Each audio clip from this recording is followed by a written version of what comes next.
These are truly horrific conditions. These are children and these are women that have been traumatized and re-traumatized by a number of tragedies that have been occurring in Syria. Obviously, the Syrian civil war, but also the horrible catastrophe that was the ISIS caliphate. And these are women and children that have been trapped, that have basically been found in a no man's land. They are under the effective control of the Turkish administered authority that controls the northeastern part of Syria.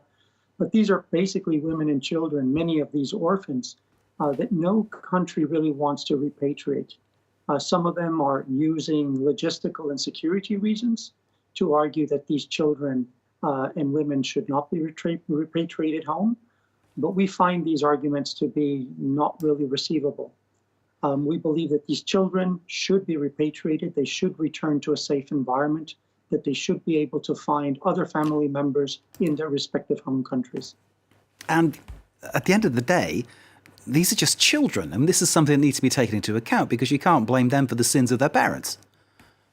Absolutely. But these are children that have just gone through living hell many times over. We have, however, some hope. For example, Kazakhstan, Uzbekistan, and Tajikistan, all three have already repatriated about 756 children and some women back to their own countries.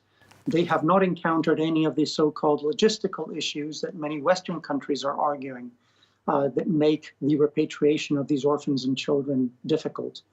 So that is why we find many of the arguments being used by France, for example, but other European nations and others basically to not be receivable because the logistical capacities exist.